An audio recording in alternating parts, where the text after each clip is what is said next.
give up before you even try. I'll be okay, but I'm not okay right now. I'll be okay, but I'm not okay right now. Knocked down and I'm still out, so if you see me on the ground, it's okay, that I'm not okay right now. No, I'm not okay. Same time, same place tomorrow. I'm going down in flames. Same time, same place tomorrow. Pretend it's all okay. Same time, same place tomorrow. I'm going down in flames. Same time, same place tomorrow. Pretend it's all okay.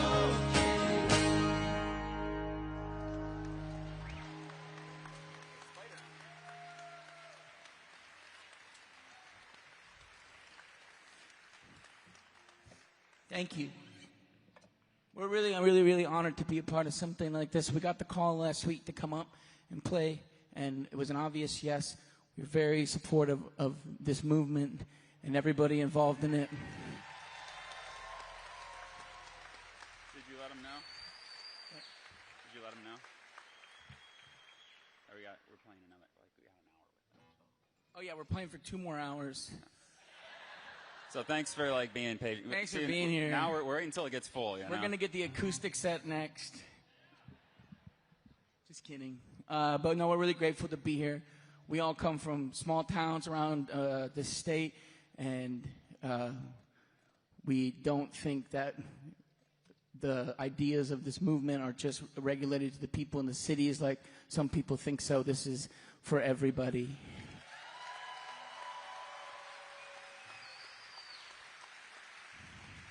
So thank you for being here. We got one more song. If you never heard of us, we're a band called Michigander. We are your band. We'll be back in a couple months. See ya. And give it up for Dylan and Jake.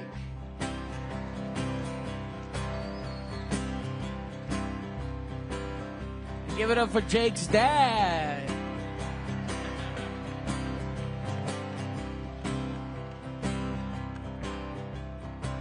Give it up for the Detroit Opera House.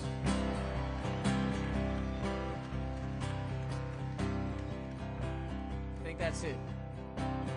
Give it up for yourself. It's not about where you are, but who you're with. Thanks for being here. We'll see you around. Drove to California just so you would know that I could never let you go. Fell into a valley, cutting through an alley, trying to find a way back home. I want you to get better, I want to stick together, I want to build a house on the moon. If life is what we make it, then why is it always breaking? I guess we left the party too soon. I'm giving up, trying to make you happy, 'cause I gave you enough, and now I'm feeling empty inside. You're wearing me out, yeah, you're wearing me thin. Broke me down and I'm caving in.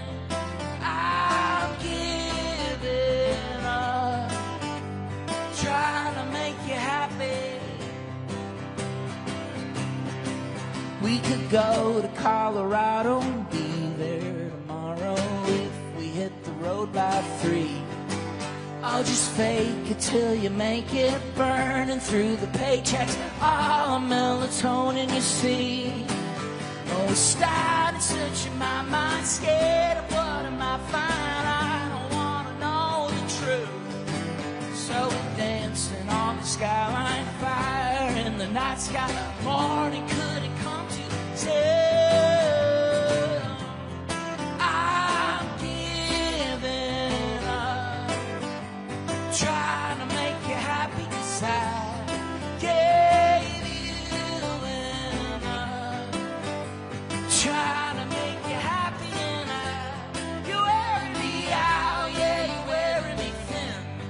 broke me down and now I'm caving in.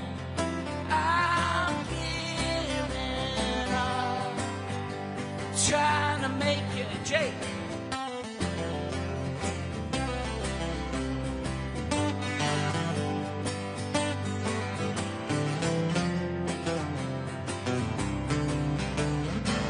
That's a Motor City Madman over there. I'm giving up, trying to make you happy, 'cause I gave you enough. Now I'm feeling empty inside. You're wearing me out, yeah, you're wearing me thin. Broke me down and now I'm caving in. I'm giving up, trying to make you happy. I'm giving up, trying to make you happy, and I'm giving up. Thanks, y'all. We'll see you around.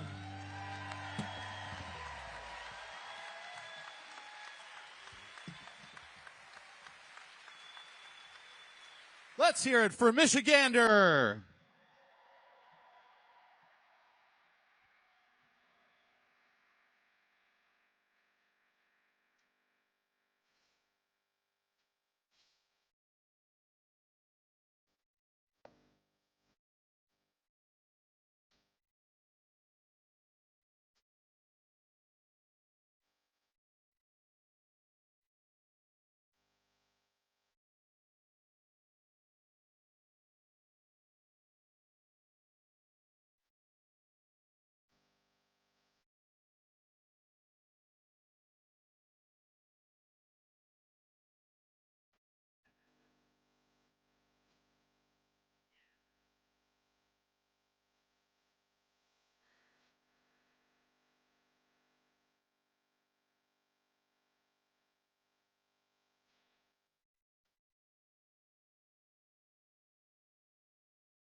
Being here, everyone.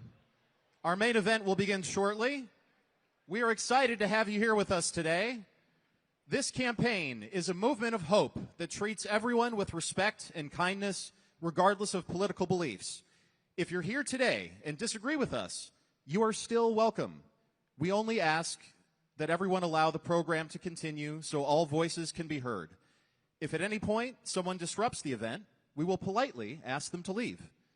Thank you again for being here and for being part of this movement with us.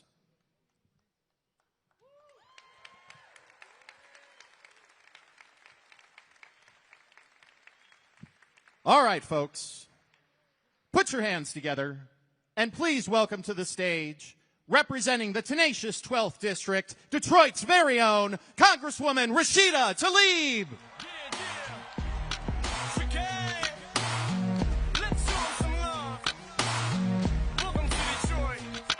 My gangsters and all my thugs, throw them hands up to show some love. And welcome to Detroit City. I said welcome to Detroit City. I told them they had to let the music simmer. It had to, right, Rosalind? Come on, it had to simmer. It had to just play out there. Welcome, y'all. Welcome to Detroit. I want you to know, if you are from surrounding communities, Michiganders throughout, and Detroit's not your home base, I said welcome. Welcome to the most beautiful, blackest city in the nation. I want to make a shout out to my amazing team. Tlaib is up there. Give them a big shout out. They've been out there working it, turning out the vote. So you all know Detroit. Yes, she's a she. She has taken so much hurt and so much pain. She has taught me to speak truth to power even if my voice shakes. She has endured the most painful negligence, not only here in our own state, but really from the nation, the racism. We have shown people around the nation what hurt looks like when our government turns their back on us. Detroit's community mothers, many of them are here today, know what it means when we say nothing stops Detroit.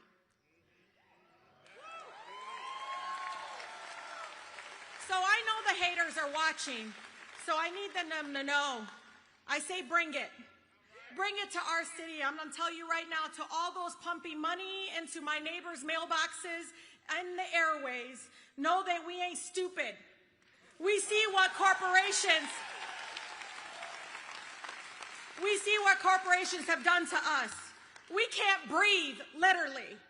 Our air is being poisoned. DTE and consumer energy are extracting from us while leaving us in the dark.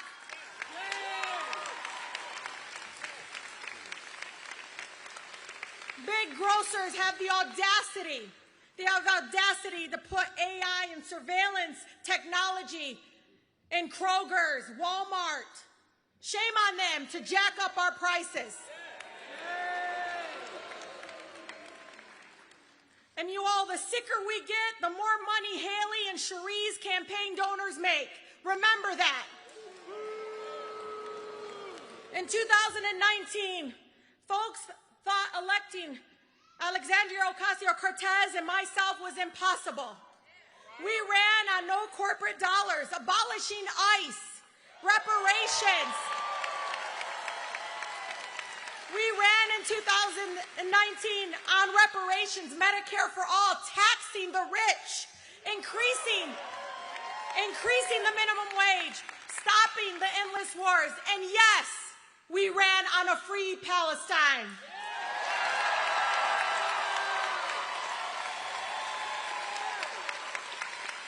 We won even when folks dismissed our movement, and they did. They thought that we were nobodies. We weren't going to go anywhere. When the Democratic establishment policed us and said we couldn't do it, it wasn't just underestimating Alex and me. They were underestimating all of you.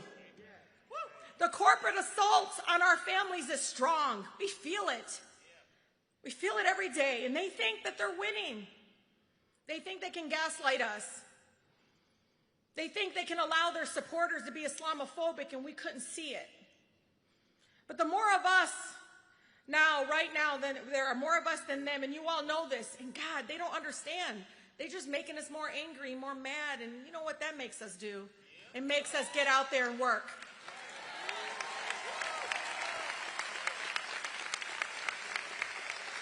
And I want to be honest today because I was telling Councilman Denzel McCampbell today, my fellow comrade, I said, you know, I'm angry today. I think it might have been the fact that DTE, there was a power outage last night, no joke, in my neighborhood in Grand Mount Rosedale. Woke up all sweaty. I was mad. So you all, any of the haters, you can blame DTE for this one. So I want to be honest for a minute. The same folks who attack us are the reason that Trump's in office. No, it's truthful. They reject people like us who don't want the crumbs anymore. We don't want to wait for change. We need it now.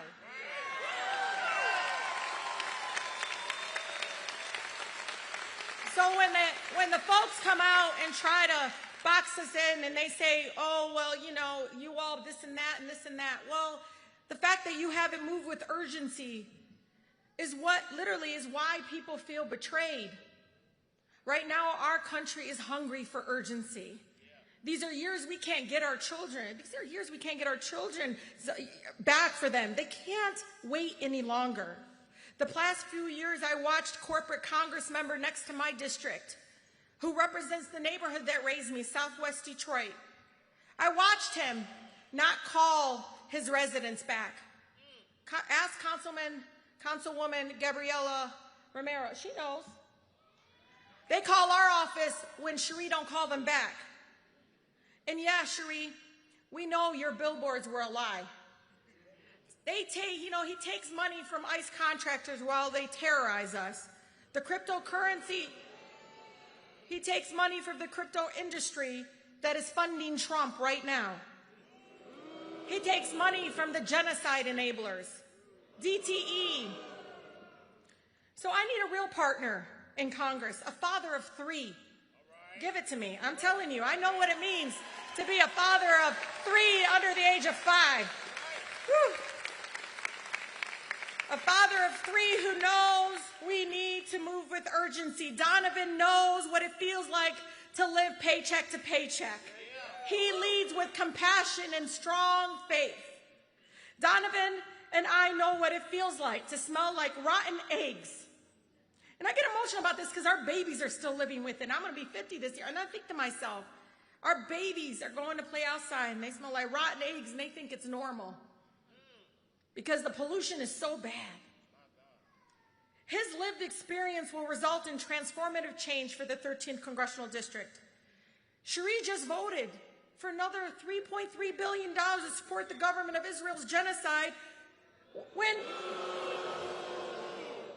I know Donovan McKinney knows that money should be sent here for clean drinking water, health care, and child care.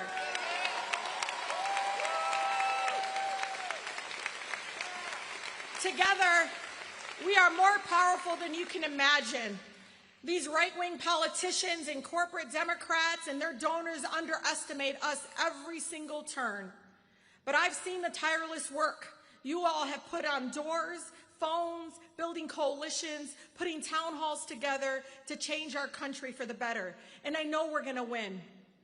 When they're motivated by fear and hate and using literally, I see Cherie darkening the face of Congressman State Rep Donovan McKinney. When I see supporters of others literally using Islamophobic tropes to attack our people that we support just because they support Medicare for all. We are motivated instead by love and compassion and fairness and justice. That's what we are. Our neighbors, for all my fellow neighbors here, my Michiganders, my comrades, my siblings in this room, know that direct human contact is powerful. And I say this to you because they're always going to have more ads. They're going to always have the more mailers. But we have the people. And I'll tell you that The direct human conversation that you can have, nothing beats that, not even a lawn sign. I know you all like the lawn signs. But when you talk to each other, neighbor to neighbor, it helps move through the noise. Direct conversations and engagement is what they can't buy. It works. In 2019, I knocked 55,000 doors with a beautiful team. I can't even remember how many messages and mailers and everything that we scraped by. We ran out of money in July and August. I don't know if people know that. And we won in 2019 by 900 votes.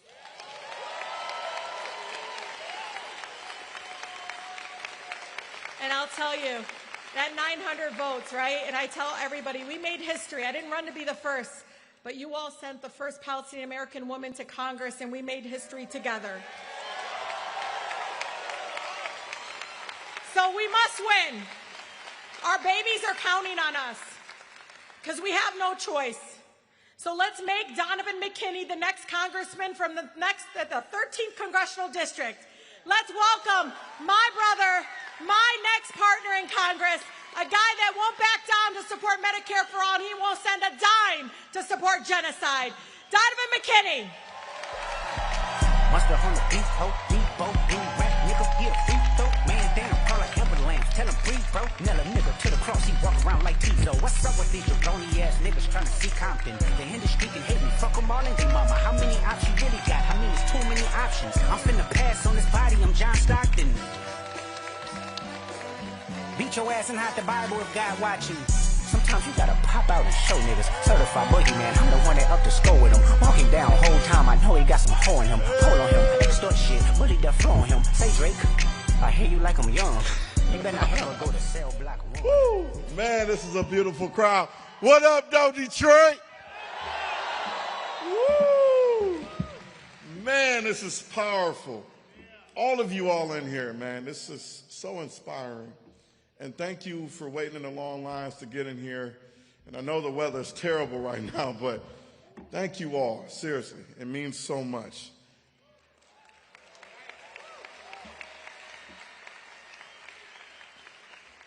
So my name is Donovan McKinney.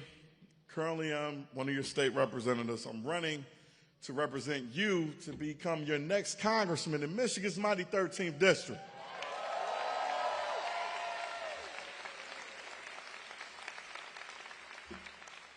A little background about myself. So I grew up right here in the city of Detroit with my mom, my brother, and my grandmother. We moved over 13 times across the city. We stayed in cars, we stayed in shelters, sometimes out in the street. And there were some days where we didn't know where our next meal was going to come from. But there was no shortage of love and prayers that got us through those tough times. Now I have a beautiful wife at home. We're raising 3 amazing children, all ages 4 and younger. So they will be here today, but the weather's kind of a little crazy, so we kept them at home. I got 2 baby boys, 4 and 2, and our youngest daughter, who's now just turned 11 months old.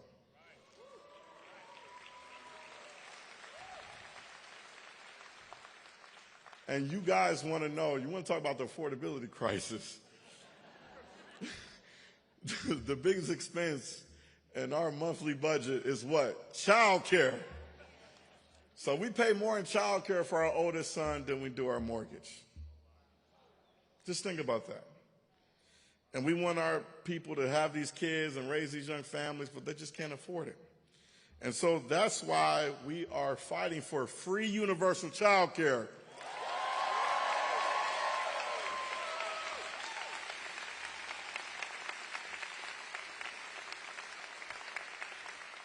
I currently represent the poorest house district in the state of Michigan. $14,000 is the median income of my current district. When you break that down by 12 months, that's a little over $1,200 a month. What can you do with that? The cost of living is skyrocketing. And now I'm running to represent the 5th poorest congressional district in the nation. The 5th poorest. And what's top of mind for a lot of our people is, can they really make it and survive?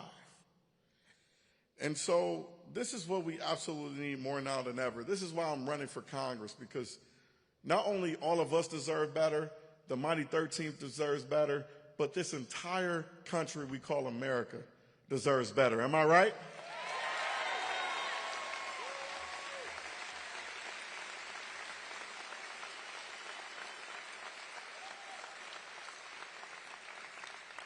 Right now, we can't even breathe our air outside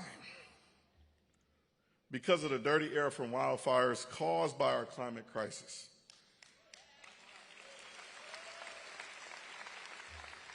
Caused by our over-reliance on oil and gas. Like DTE, our monopoly utility company, that keeps raising our rates while also leaving us without power. What sense does that make, y'all?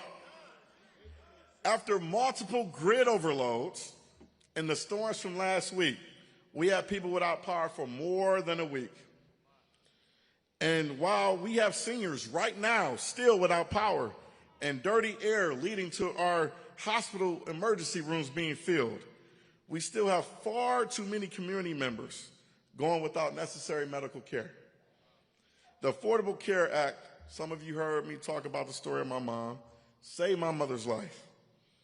I want to make sure every family has access to health care, no matter if you have a pre-existing condition or not.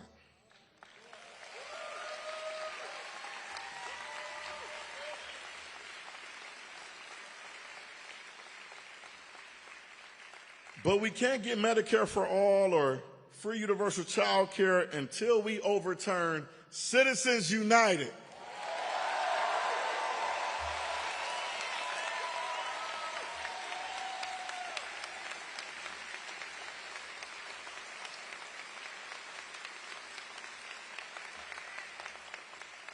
So that's why I introduced legislation called Taking Back Our Power in the state legislature, to ensure DTE and insurance companies can no longer buy influence in our politics, to ensure that corporate monopolies like DTE can't donate to campaigns. And guess what? Organizations and people on the ground took our legislation and created a ballot initiative called Mop Up Michigan.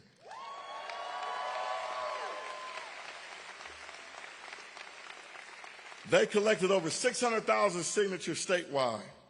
And coming up on July 24th, the State Board of Canvassers will vote to put it on this year's November ballot.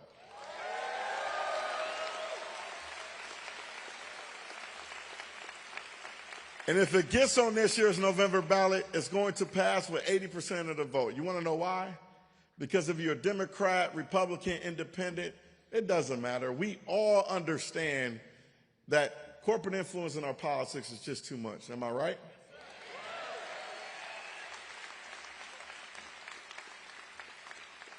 So we are running a grassroots campaign that is for and by the people, not taking a dime of corporate PAC money,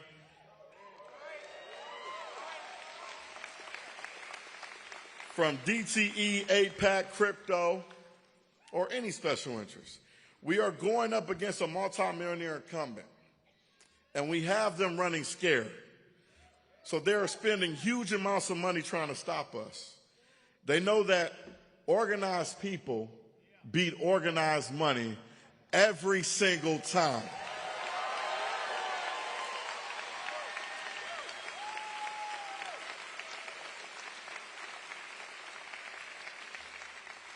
So we got to make sure we are organized, because a campaign like ours, a campaign like Abdul's, a campaign like AOC's and Bernie Sanders and Rashida's ensures that it's going to take all of us to succeed. So it's the 3 T's I like to say. We need your time, your talent, and your treasure. If you have any time, please come out and volunteer on our campaign, whether that's knocking doors, making these phone calls to reach as many people as possible. If you have a hidden talent that none of us know about, please share it with the campaign. And if you have a little bit of treasure, and I know times are hard, cost of living is skyrocket for a lot of us. The pump, the gas, oh man, the prices at the pump is crazy. But if you have a little bit to spare, dig in a little deeper and help us out and donate to our campaign, because that is what a people power campaign is all about.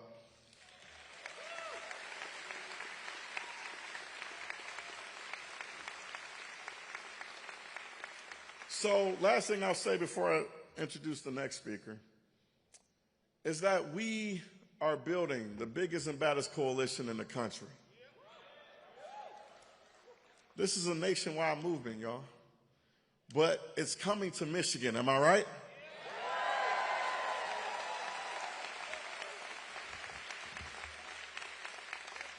And so we got folks from faith leaders to congressional members, state, county, local elected leaders, grassroots organizations, people on the ground helping to support our campaign efforts.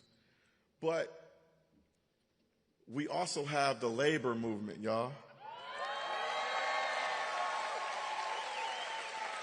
Our unions, baby. And the biggest and baddest union, even though I come out of the SEIU, I want to give a shout out to SEIU. I come out as a labor organizer from that union. But this is one of our biggest and baddest unions, and we all know them, the UAW, y'all.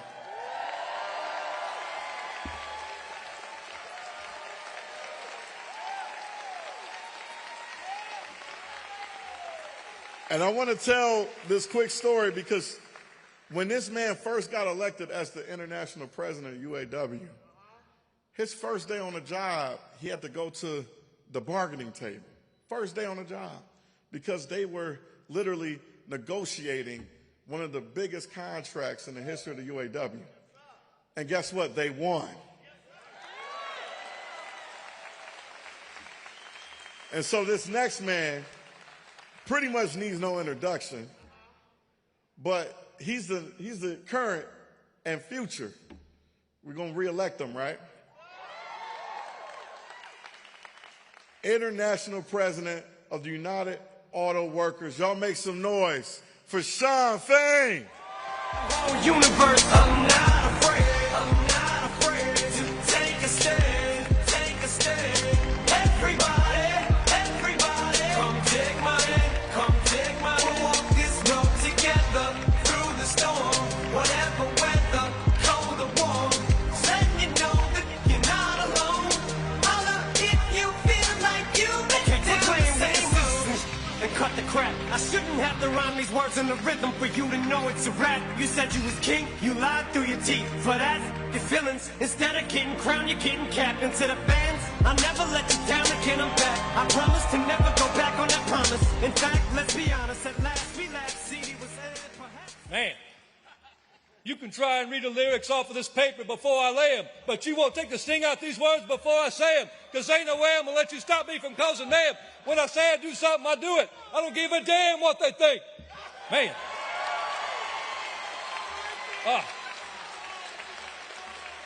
Man. There is nothing like being in Detroit and the sounds of Eminem. Man, nothing.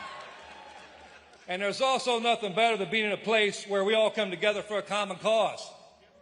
To reverse the worst wealth inequality in the history of this country and take back power for the working class.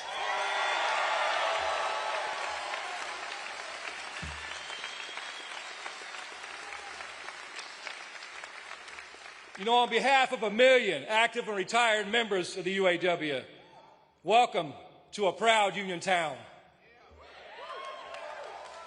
You know, Michigan is a sacred place for the UAW. It's the home of the sit-down strikes of the 1930s that lit the labor movement, lit it on fire, and gave birth to the American dream. An American dream that said working class people could have a dignified life.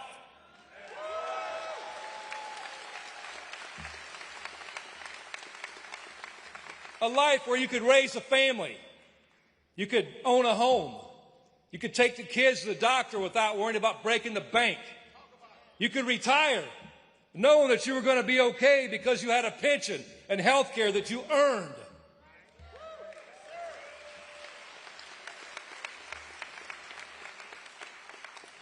You know, but over the last 40 years, corporate greed has wreaked havoc on our communities, and the billionaire class turns around and tells us it's our fault. They tell us workers make too much money. They tell us pensions aren't realistic. They say that we don't deserve the dignity that we fought so hard to win. And then they told us that it wasn't the billionaire class we should blame. They told us to blame immigrants. They tell us to blame people that look different than you, or love different than you, or pray different than you. And now that same billionaire class is pumping millions of dollars into our politics. All you have to do is turn on the TV here in Michigan, and you see corporate and AIPAC-funded bullshit blanketing the airwaves.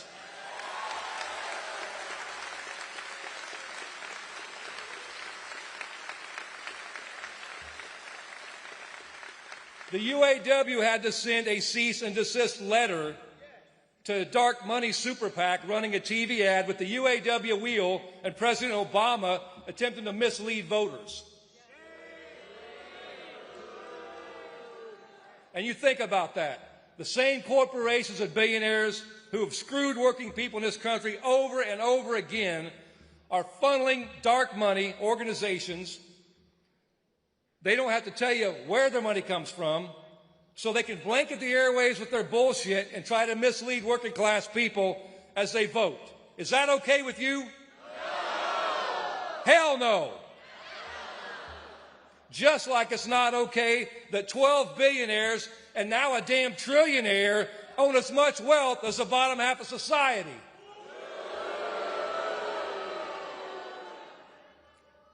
While working class people struggle to afford groceries, struggle to keep the lights on and put gas in the tank, let alone pay for child care, medical bills, and rent.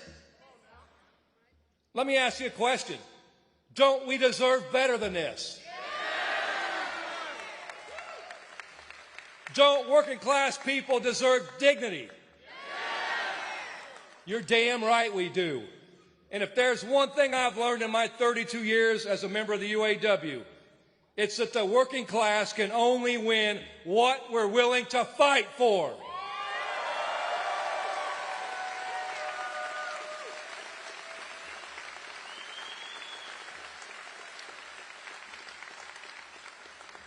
This is a pick-a-side moment.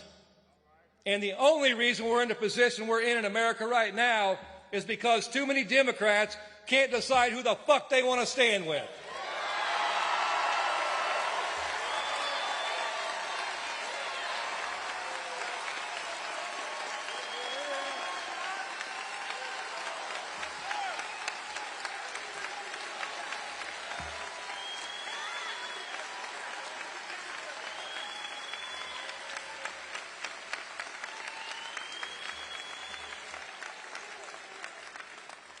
So we need to make sure that whoever represents this state in Washington, D.C.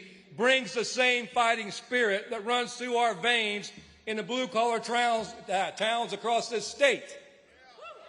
And the fighter our union wants in the U.S. Senate is Abdul El-Sayed.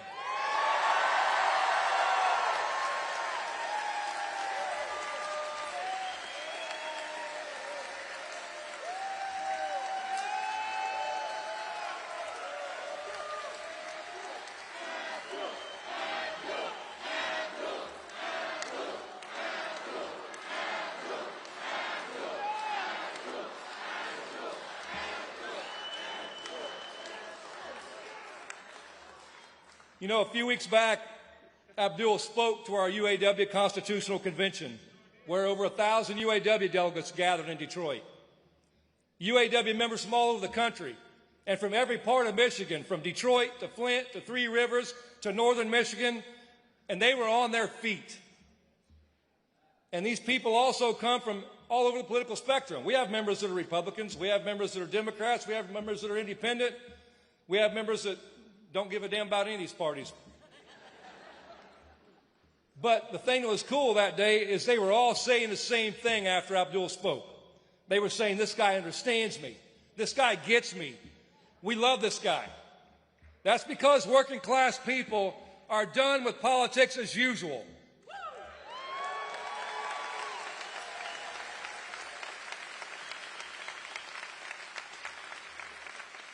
Politics that tell us we can't think too big.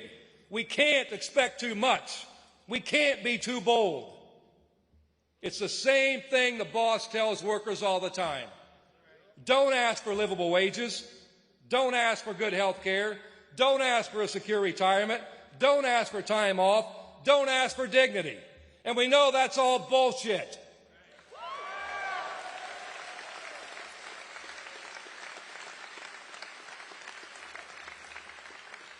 It's the same thing the companies told us in 2023. And then tens of thousands of auto workers had the courage to stand up against the big three and say, enough is enough.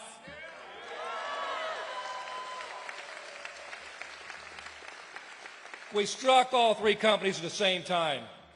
And we fought and we won.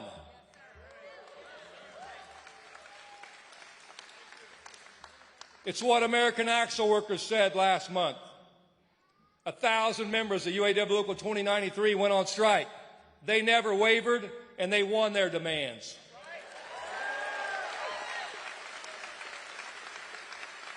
They fought, and they won. Also in the last month, right here in Warren, Michigan, 1,000 UAW Local 400 members of Bridgewater Interiors let the company know that if they wanted to fuck around, they were going to find out.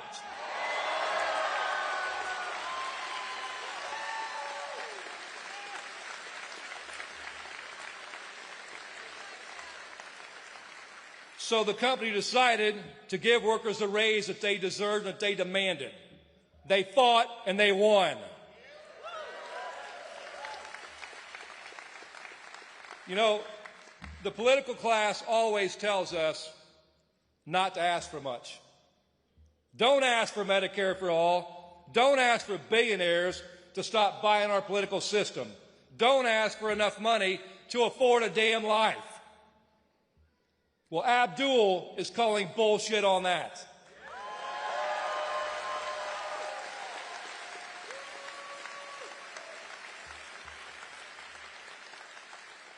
He's building a real working class movement that, like our union says loud and proud, we deserve better.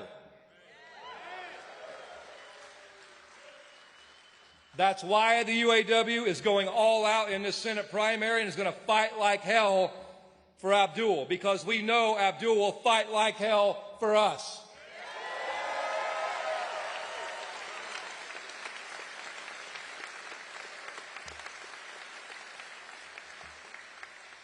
When we elect Abdul, he won't be alone. He'll be joining a growing group of fighters for the working class.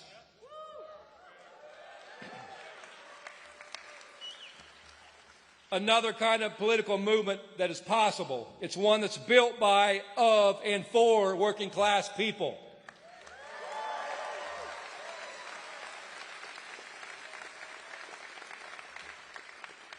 And our next speaker knows all about building a movement. She's inspired millions to actually fight, to run for office, to go on strike. She's helped build one of the most inspiring political movements that I've seen. And it's an honor to stand shoulder to shoulder with her.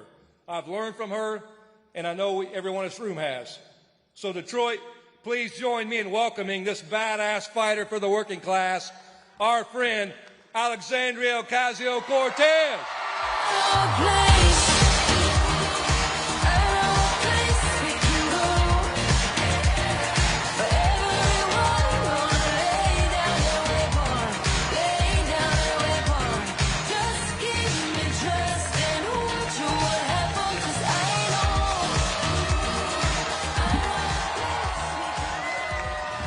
Hello, Detroit!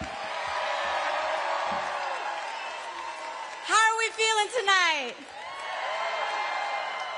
Good evening. It is such a pleasure and a privilege to be here with you all tonight. And I want to first thank UAW President Shawn Fain for the kind introduction. You all have one of the foremost labor leaders in America here in Michigan, right here.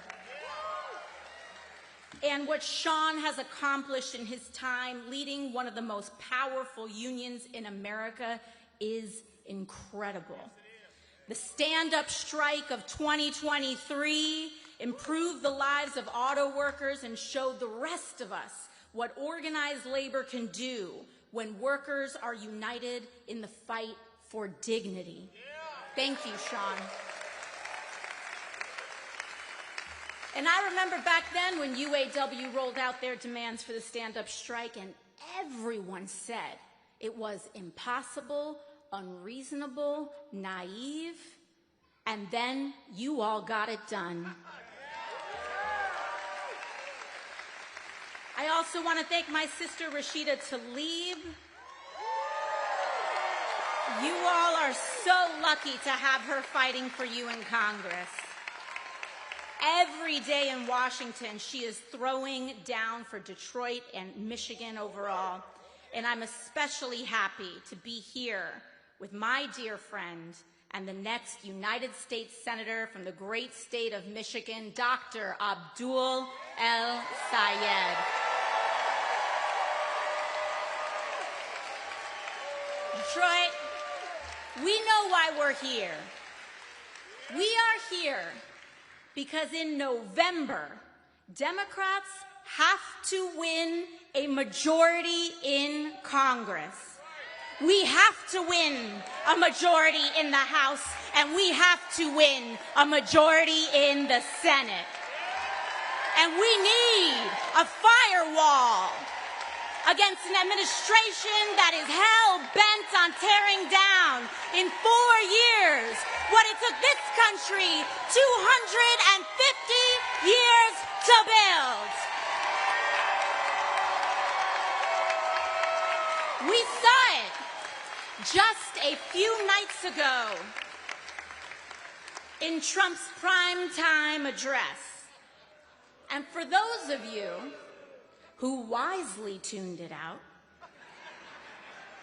Donald Trump spent most of his speech rehashing the same big old tired lie that he actually, quote unquote, won the 2020 election. And we know he will stop at nothing to stay in power. And we know that it has nothing to do with true or false. They will do everything they can to try to overturn our democracy in November. And if we do not take back the House and the Senate, we're going to make it a whole lot easier for him and his cronies to do just that. So Michigan, we have no time to waste. The question before us is, how do we win a durable majority? How do we get out of this pattern that we seem to have been stuck in for years? This state knows it well. 6 elections started off, 6 elections in a row, starting in 1992. Democratic presidential candidates won here in Michigan. In fact, it wasn't even particularly close in most of those contests. But then in 2016, something shifted. Not just here in Michigan, but across the country. Not just with Democrats, but also Republicans. And to many political watchers, it seemed that the laws of political nature were totally upended. But it happened in all directions. And that's also part of what Bernie's campaign spoke to 10 years ago as well. And that's also what Trump's victory in the fall in this state represented, this oscillation in response to the failure of our political system to address the needs of working people. These earthquakes and aftershocks. 2 years after 2016, we had another aftershock across the country. And as a part of that, I went from being a waitress to winning a primary against a 20-year Democratic incumbent who was meant to be the next Speaker of the House. So I get it, Michigan, because my frustrations, precisely because the stakes of Republican leadership are so high, precisely because of their corruption, their discrimination, the gutting of voting rights, I understood the stakes of cleaning up my own backyard back here at home. That we had to look at our contributions and why people like my family and my neighborhood felt so failed by the party in charge of championing the working class and saying, how can we be better? In fact, we have a responsibility to be. And all of us have been trying to get a handle on what all of that means ever since. And we do know some of the many contributing causes and factors. Like, yes, one of the causes, deep causes, have been bad trade deals that hollowed out states like Michigan. Another cause was the record income inequality and the Great Recession spurred on by unchecked greed on Wall Street. And yes, yet another cause was the suite of shameful and quiet bigotries waiting in the shadows in pockets of our country. Racism, sexism, fear of our neighbor that seem to gnash their teeth the strongest the closer we get to uniting across our differences. All of these things are true, and yet there's more. Because it was also due to a political system that had, over decades and across parties, become totally enmeshed in a financial and electoral politics that stopped serving working people. Our entire electoral system has been consumed by big money. And thanks to this Republican administration, Donald Trump, and this corrupt Supreme Court, it is now worse than ever before. So instead of putting voters first year after year, with little exception, Washington now elevates the desires of lobbyists and powerful corporations at the expense of the rest of us. And what does that mean in practice? Real wages are falling behind. The prices of everything from groceries to houses are skyrocketing. Our water, food, and air are being poisoned to pad the profits of major corporations. And the accountability for all of this, for hurting everyday Americans, has been far too little, if there is any at all. Which brings us to right now, Detroit. There are things happening in this country that people everywhere are shocked by. A government of, by, and for the oligarchs. Masked ICE paramilitary agents shooting Americans in the street with no further questions. A president and administration so corrupt that they don't even bother hiding their self-dealing anymore. Members of Congress and Trump insiders getting themselves rich on insider trading and online betting while you can't even make your rent. a genocide in Gaza committed with American bombs and financed by our American dollars, while our kids here at home have to ration their inhalers because politicians tell us that health care is too expensive. And now, big money is flooding our political system more than ever before to make sure that none of this ever changes. Because that's always been their reliable playbook. Special interests, the people making us sick, are dump millions of dollars for their candidate, flood our airways with ads and our mailboxes with glossy postcards a couple weeks before an election, and they just think that people will go their way. But when the stakes are so high, when more people than ever are living so close to the bone, eventually we have to ask ourselves, is the answer to our problems to turn to the same playbook over and over again? A playbook that says in order to win, Democrats must rely on the same dark money, 50 million and counting, from the same people that backed 35 election deniers to Congress who voted to overturn the 2020 election. A playbook that says in order to win, we need to show deference to Trump by thanking his same ICE agency that has shot Renee Good, Alex Preddy, Lorenzo Salgado Araujo, and Johan Sebastián Durán Guerrero. A playbook that says in order to win, we must be defenders of the same status quo that is drowning us, and tells us the aspiration to change our government and the ambition to even try is foolish. No, it's not foolish, Michigan. It is the responsible and right thing to do.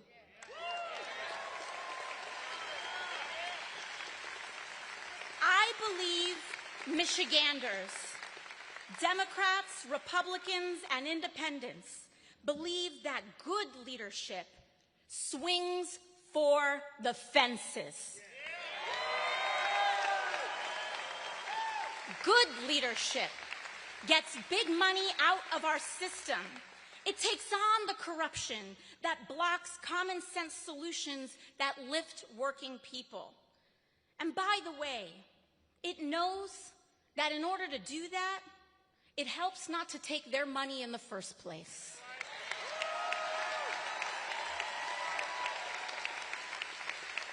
Pundits want to dismiss this idea as naive. But I want to tell you something.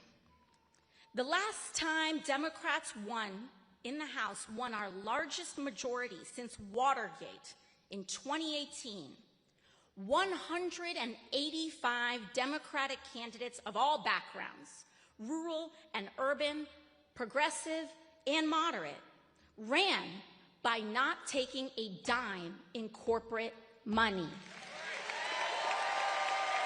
It's not naive. It's how we win, Detroit. And it's not just how you win a primary, it's how you win a general election. We can't be in cahoots with the same money that is oppressing us.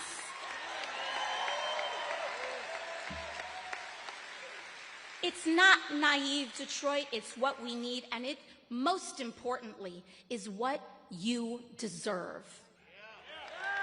You deserve a government that answers to you.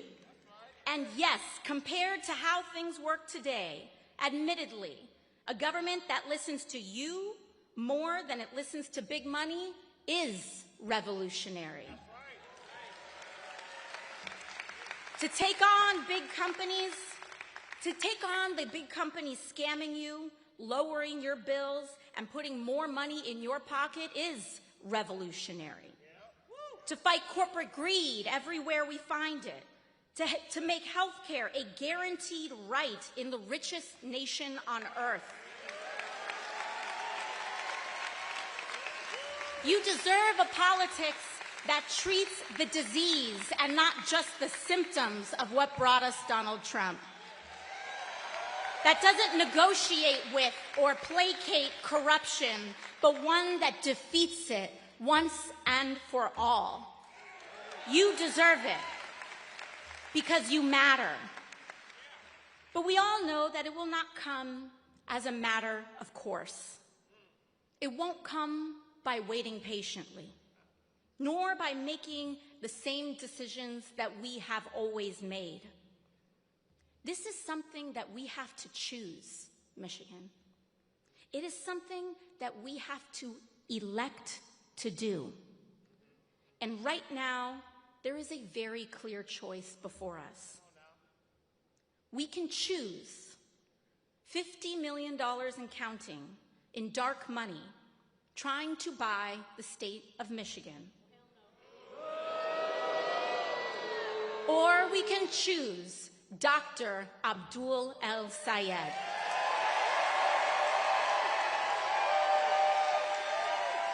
But the choice is up to us right now. Michigan.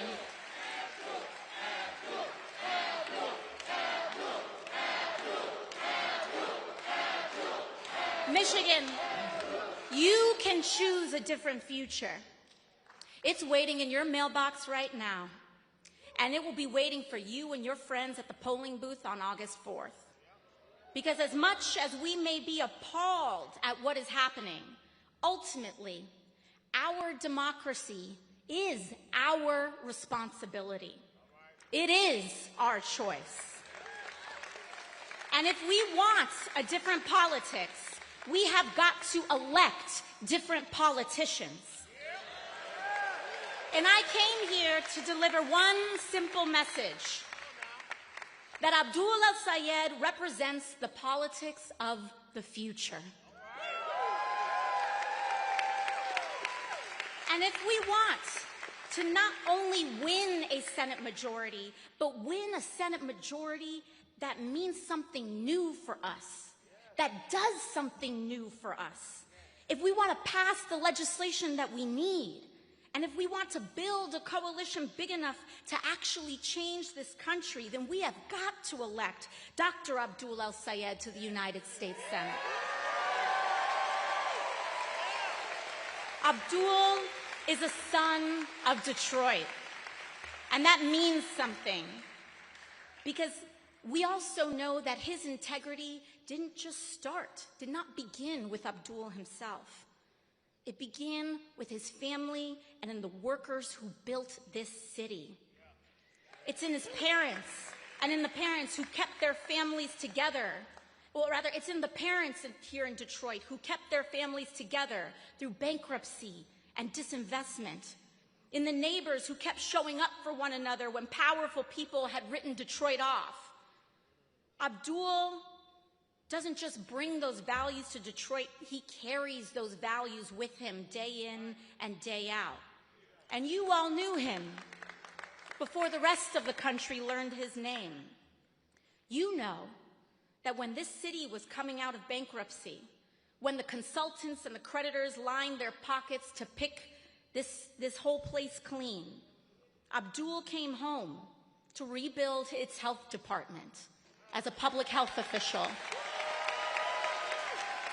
And you know that when kids who were struggling couldn't see the blackboard, he wasted no time and got them glasses. Detroit, Abdul is a man of integrity and discipline. Make no mistake about it. He is a man of faith, a man devoted to his family and to his beautiful daughters. Abdul is a good man. It is why he earned the endorsement of the UAW, an institution that knows Michigan workers. Because the UAW looked at all the candidates in this race and chose him because they have fought alongside him and they know him. And I want to close with this, Michigan, because this moment right now is bigger than ideology or party. It is one of country. I want to tell you what they're whispering about Michiganders out in Washington, because I've heard it myself. They're saying a state like yours and a people like you can't elect an American like Abdul.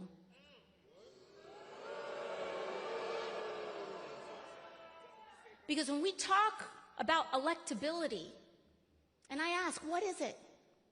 Do we really think that Michigan doesn't want to guarantee health care to every American? I don't think that's right. I believe that Michigan wants to establish health care as a right to every person in this state.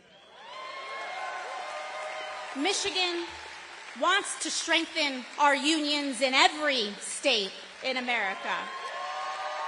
Michigan wants to establish a government that is finally no longer for sale. And those are all what Abdul believes.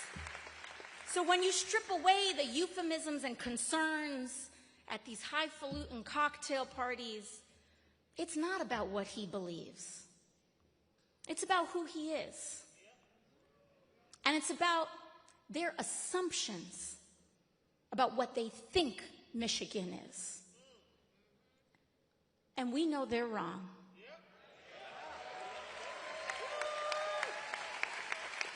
Not only that,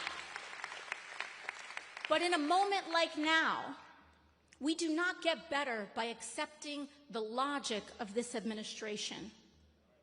We do not get better by shrinking our idea of what America is and what we're capable of. We don't do it. We turn this ship around by showing how big we actually are as a country. We turn this ship around by rising to our aspirations and our greatest ideals. We will never win the heart of this country by shrinking from who we are. And Abdul El-Sayed is America. We all are America.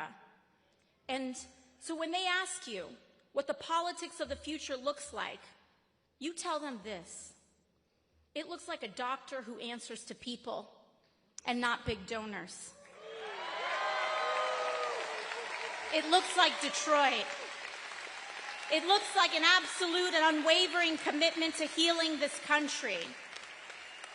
And when we win Michigan, when we send Abdul to the Senate and take back that House majority and fight like hell for the Senate in November, and when we give Mike Rogers the boot for one last time, and we tell Republicans that your money's no good here, and we make them answer for $1 trillion in cuts to our health care, to our Medicare, to our Medicaid, to our ACA, we tell them that the answer to them cutting our health care is Michigan sending a public health official to the United States Senate. And we're going to do it by standing with every worker in this union fighting for a fair contract. We're going to do it making sure no child in Michigan ever drinks poisoned water ever again. Thank you, Detroit. God bless you.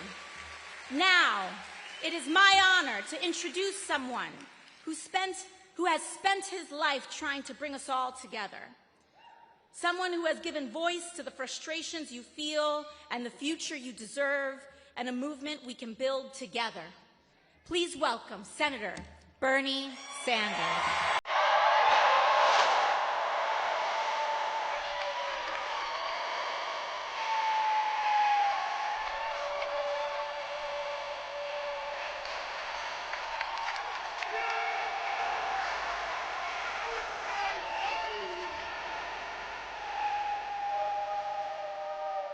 Thank you, Detroit!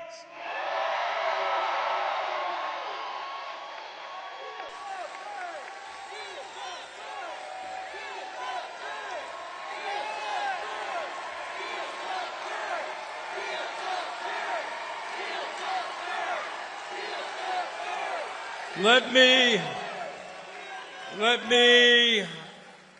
thank everyone in this great crowd for coming out to make sure that we elect Abdul El-Sayed to the United States Senate and Donovan McKinney as the next U.S. Congressman. And let me thank Rashida Tlaib for the great work she is doing in Washington. Sean Fain for being one of the outstanding labor leaders in the United States of America. And Alexandria Ocasio-Cortez for inspiring young people all over this country.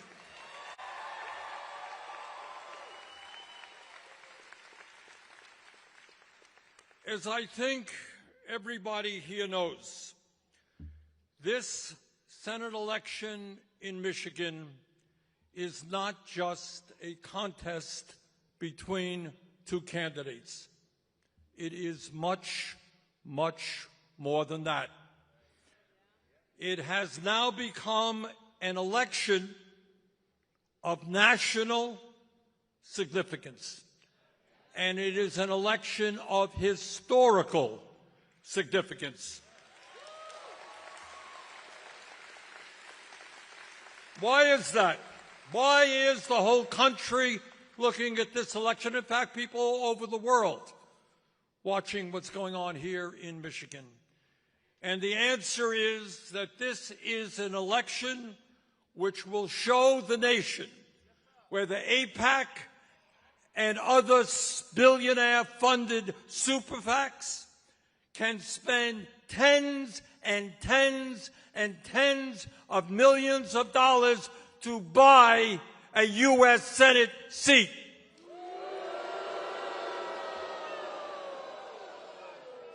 Or whether within a corrupt campaign finance system, the voices of ordinary Americans, the people of Michigan, can prevail. That is what this campaign is all about. It is about democracy versus oligarchy, and we are on the side of democracy.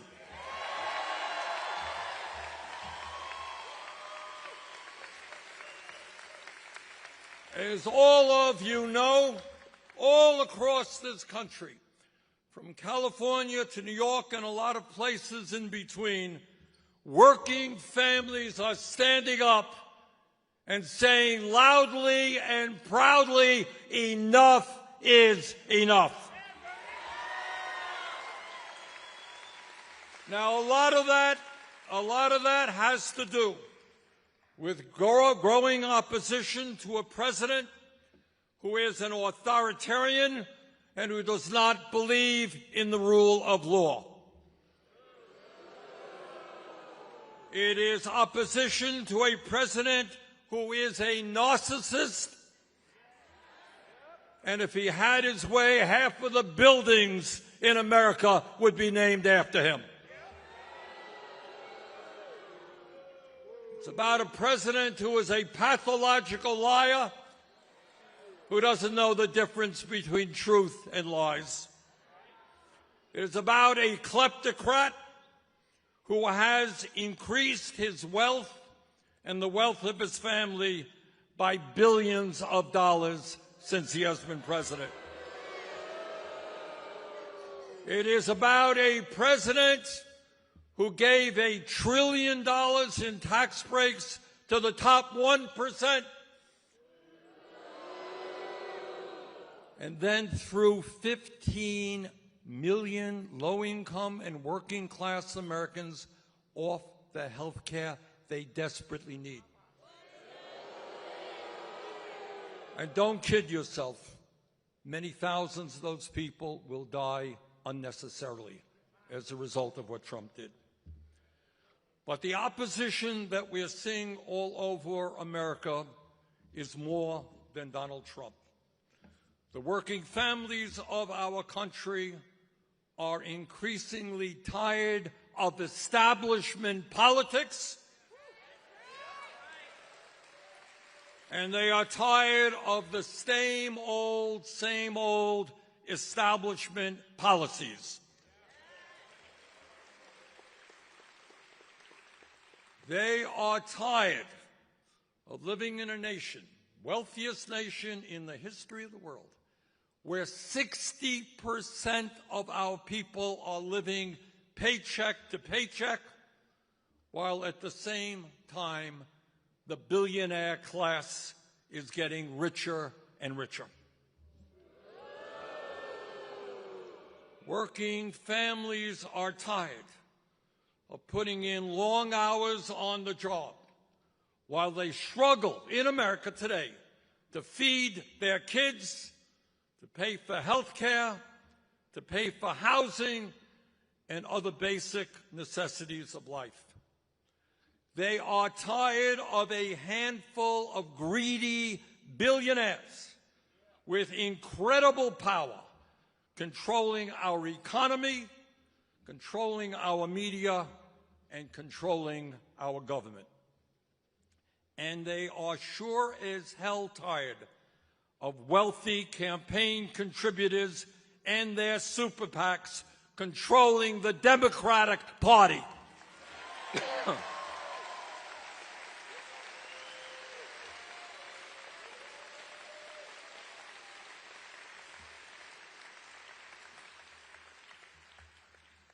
The American people understand that this country faces enormous crises, and they want change, real change.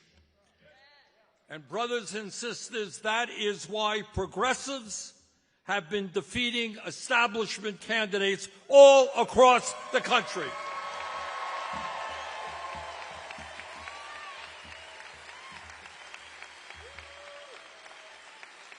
And the oligarchs are getting nervous. And they should be getting nervous. Within the last year, we have won mayor's races in New York City, Zohran Mamdani. We've won mayor's races in Seattle, Washington, Washington, D.C.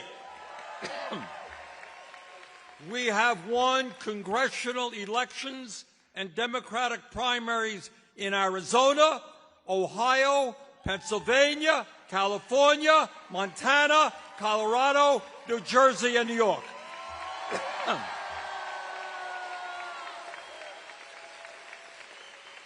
And brothers and sisters, despite all of the money that the oligarchs are throwing into this election, we're going to win here in Michigan as well.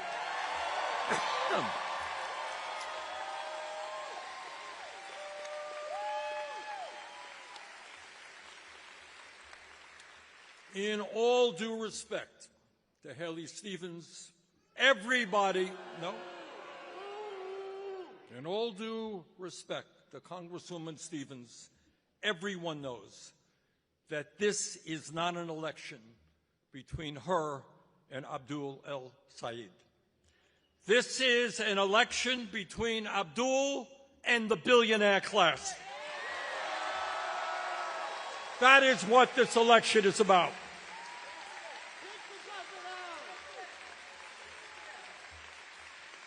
A billionaire class which has already, and there are 2 weeks left to go in the election, has already spent $50 million against them. Now, I want everybody here throughout the state, people turning on the TVs and they see all these ads, I want you to ask yourself a simple question. Why are the richest people in the country spending tens and tens of millions of dollars to defeat Abdul El-Sayed? Why does the billionaire class feel that they need to outspend them in this election 12 to 1. 12 to 1. What are they afraid of?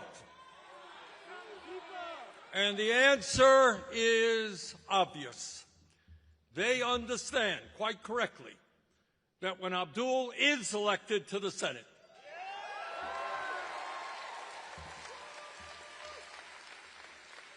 he will work with me and other progressives in taking on the greed of the billionaire class and fight for an economy and a government that works for all of us, not just the 1%.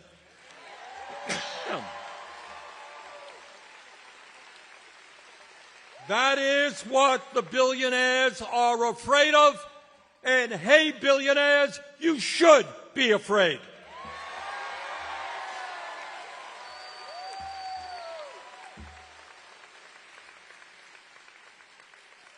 So what is it? What is it about Abdul that frightens them so much? Let me tell you some of what it's about. Abdul has the wild and crazy idea. You ready for this? I mean, this is really crazy.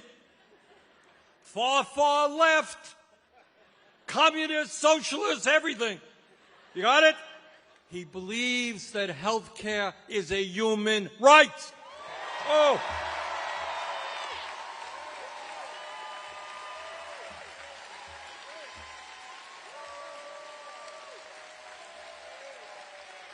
Now, how radical can you be? He has the crazy idea that maybe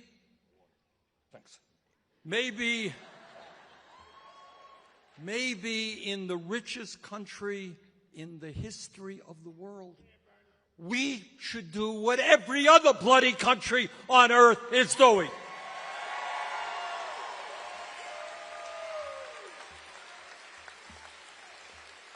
And that is guaranteeing health care to every man, woman, and child in this country.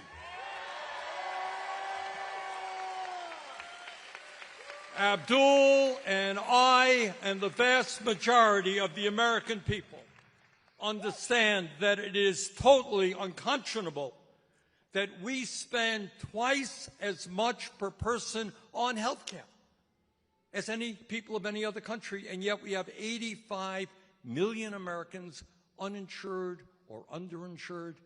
Tens of thousands die unnecessarily every year. We pay by far the highest prices in the world for prescription drugs. So not only does Abdul support Medicare for all,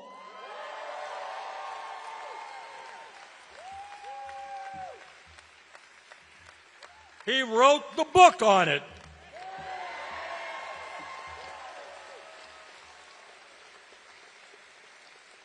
And as a doctor, as a physician who sees these things every day, he knows how broken our current health care system is. And by the way, and this is important, right now in the Senate, there are 4 Republicans who are doctors. I want at least one doctor in the Democratic caucus to stand with us.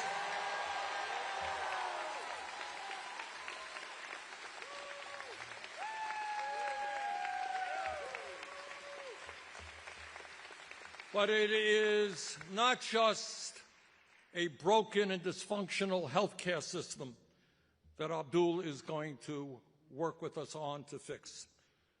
Abdul understands that our economy today is rigged, that we have more income and wealth inequality than we've ever had in the history of our country. Now, remember when we were all in school, we studied the Gilded Age. Remember that? Rockefeller and Carnegie and Jay Gould, all these zillionaires? Guess what? Concentration of wealth today is much worse and more extreme than it was during the Gilded Ages of the 1870s, 1880s. Today in America, it is obscene that the top 1% now own more wealth than the bottom 93%. And if you think that's bad, we have an economy where one person, Mr. Elon Musk,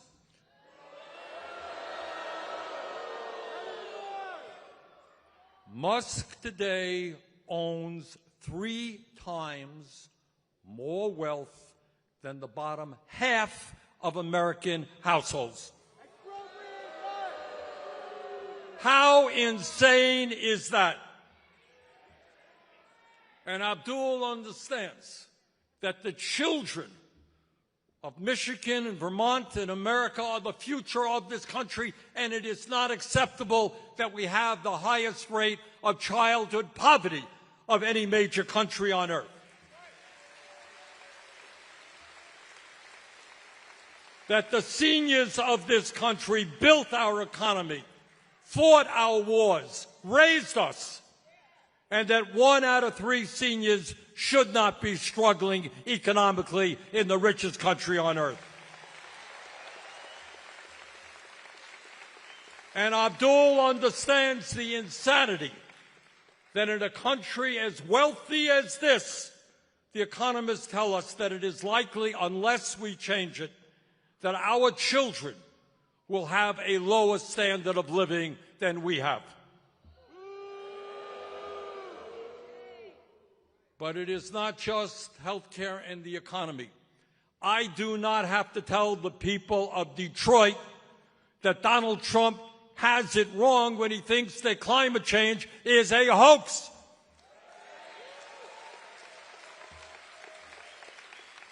We are experiencing year after year the hottest weathers that we have ever seen, record-breaking temperatures, Europe, all over the United States, and now here in Detroit, you have been breathing the air that comes from those forest fires.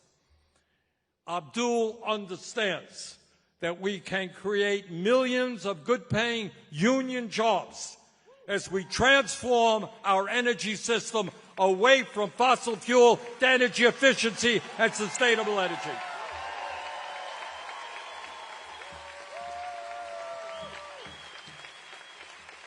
And we're going to do that whether the oil companies like it or not. And let me tell you another issue that Abdul has talked about a lot and understands very well. And he understands that artificial intelligence and robotics are the most transformative technologies in the history of humanity. They will impact every man, woman, and child in our country and eventually throughout the world. And what Abdul understands is that if we do not aggressively intervene, these technologies, which are pushed by the wealthiest people in America, Musk, Bezos, Zuckerberg, Ellerson, and others, if we don't push back, these technologies will result in the destruction of millions and millions of good-paying jobs. They will eviscerate our privacy rights. They will undermine our democracy and negatively impact the mental health and well-being of our kids.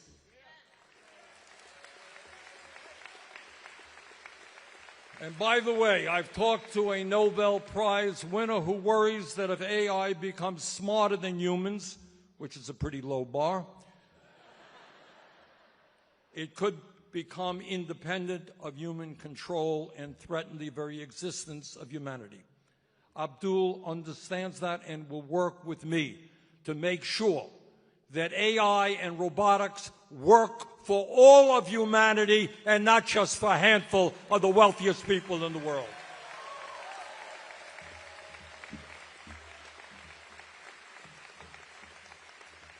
And Abdul has the crazy idea that maybe in the richest country on earth we should have the strongest and best public education system in the world.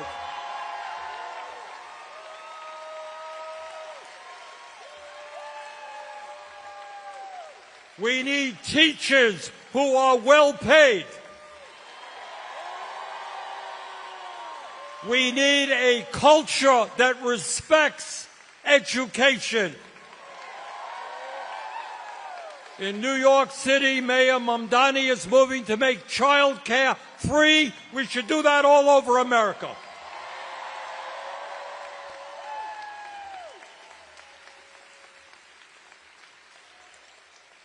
And when we ask ourselves why AIPAC and these other super PACs are pouring so much money into Michigan, it has everything to do with the fact that they understand that Abdul and I and the vast majority of the American people want a foreign policy which is based on morality and decency.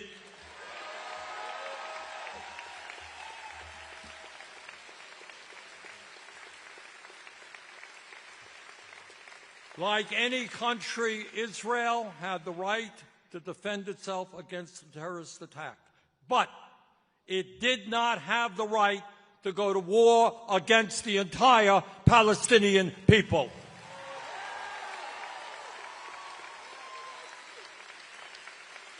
It did not have the right to kill more than 73,000 Palestinians and wound over 170,000, the vast majority of whom were women, children, and the elderly.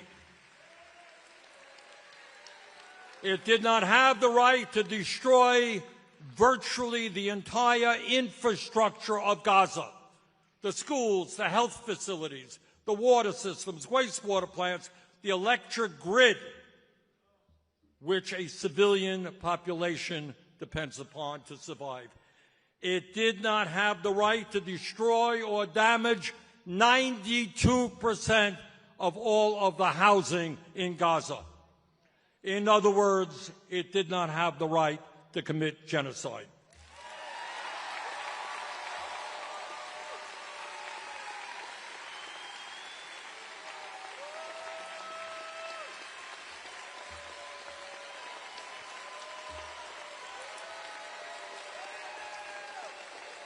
But it is not just Gaza.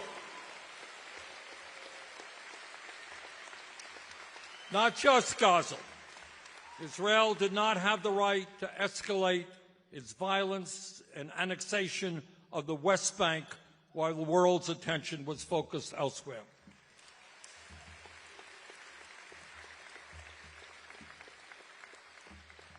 And Abdul understands maybe the most important political issue, and that is we are not going to bring about the changes that the American people need and want unless we fundamentally reform a corrupt campaign finance system.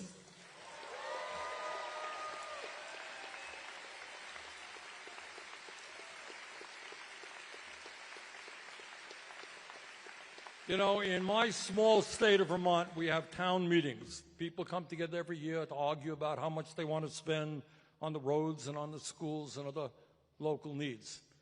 And at the end of the meeting, the moderator asks for a vote, and people get one vote. One person, one vote. And that, to me, is what democracy is about. One person, one vote. Democracy is not billionaires buying an election in Michigan or anywhere else. And that is why not only do we need to overturn this disastrous Supreme Court decision on Citizens United, we need to get super PACs out of elections and move to public funding of elections.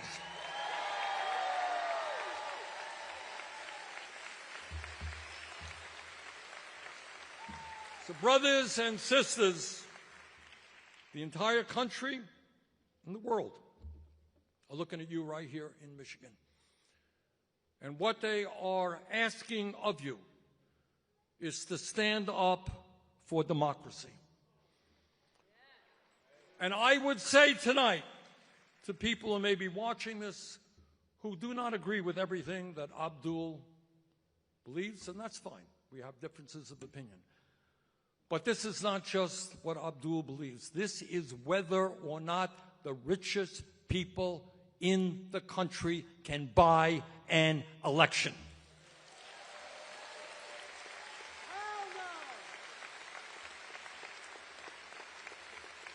So they got the money, that's clear. They have unlimited amounts of money, but we have something that they don't have. We have a vision as to what this country can become.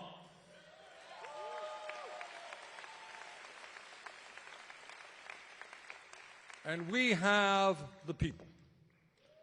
And like all great struggles, change never takes place from the top on down. It's always from the bottom on up. When working people stand together, when we refuse to let Trump and his friends divide us up by the color of our skin or where we were born or our sexual orientation, when we stand together, there is nothing that we cannot accomplish.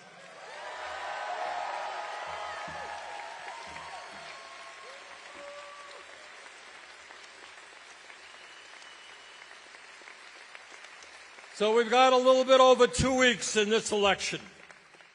Let's go out and knock on doors. Let's make the phone calls. Let's bring our friends and family to the polls for the sake of America, for the sake of democracy.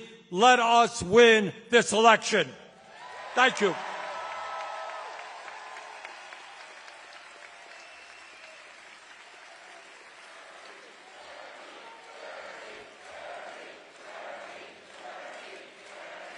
Thank you. And now, it is truly my honor to introduce to you a longtime friend of mine, somebody who is holding the banner high in the fight for economic, social, racial, environmental justice, somebody who's taken on the whole damn world. Please welcome the next United States Senator from the state of Michigan, Abdul El-Sayed.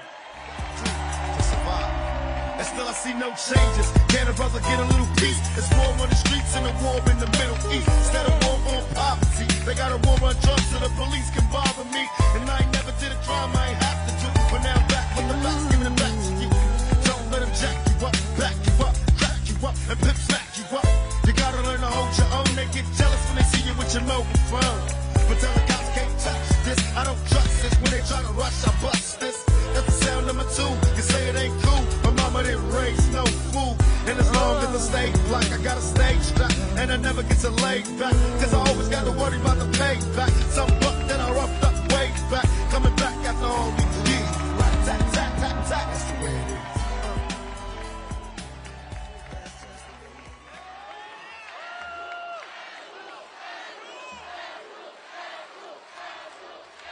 is. Y'all too kind. Thank you.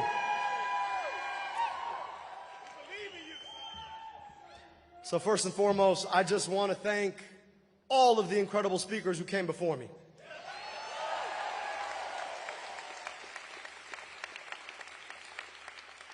Y'all know that there is a fighter out of the 13th district named Donovan McKinney, right? And we're going to send him to Congress, right? And of course, the woman who needs no introduction, who's been fighting that fight here in Michigan for way too long and fights that fight better than almost anybody, our Congresswoman Rashida Tlaib.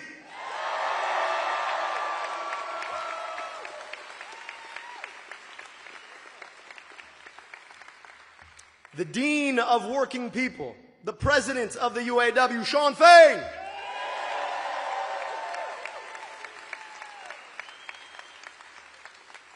An incredible fighter I got to meet back in 2018 when we were fighting that fight, who's been leading that fight on the national level, the incredible Congresswoman from the Bronx, Congresswoman Alexandria Ocasio-Cortez.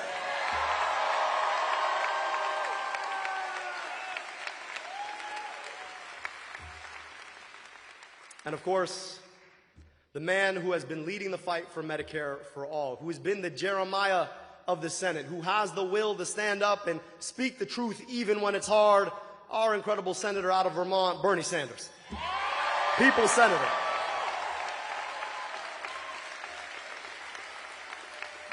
Now, some of y'all might have noticed that we're up against $50 million of outside spending. And so we're getting prepared to do some spending of our own. And so I need your patience with me because we got to do some lines for TV. All right? You see all these cameras?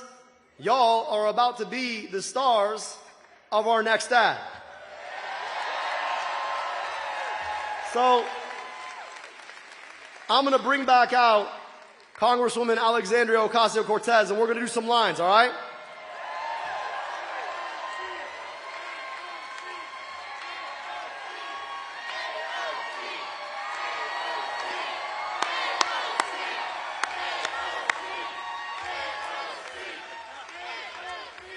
All right.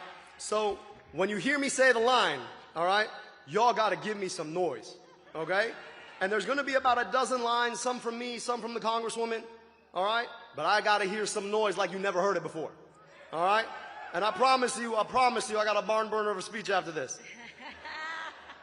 Ready? Trump donors, billionaires, and AIPAC are spending $50 million in lies to buy this election.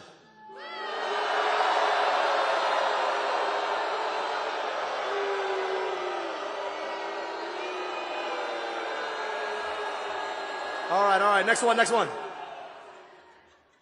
Are we going to let 50 million in lies steal this election? Hell no. Are we going to let Trump donors, billionaires, and AIPAC lies steal this election? Come on, Michigan, let's do this.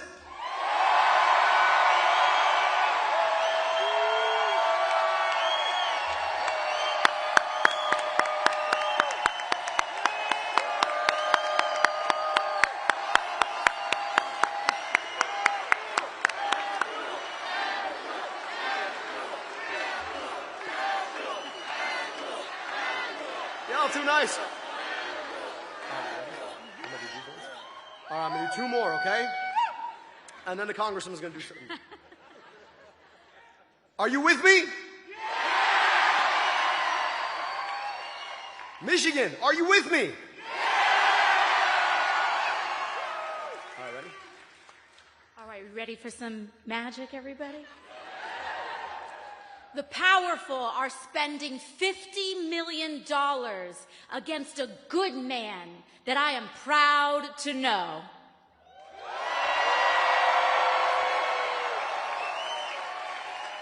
Billionaires, Trump donors, and AIPAC are spending $50 million disparaging a good man. Michigan, are we going to let big money buy an election? Michigan, this is your moment. Get out and vote. We need you. Michigan needs you. Our country needs you. Your vote matters. Young people will decide this election. They're counting on you staying home, but we will not be counted out. All right, now let's hear this man give a barn burner of a speech. Everyone, let's hear it for Abdul El-Sayed.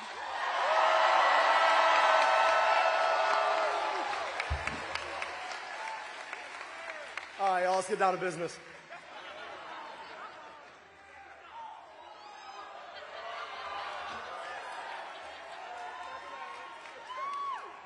We got some business to cover, huh? Money out of? Money in your? Medicare for? Let them hear him the next town down. Money out of? Money in your?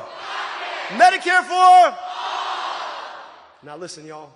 It just shouldn't be this hard. Shouldn't be this hard to afford a second bag of groceries. Shouldn't be this hard to pay your rent. Shouldn't be this hard to believe you could ever own a home. Shouldn't be this hard to stay in your home if you're over 65. Shouldn't be this hard to see a doctor in the richest, most powerful country in the world. Shouldn't be this hard to pay your taxes and know that that money is going to be spent on you rather than to drop bombs on somebody else and their kids.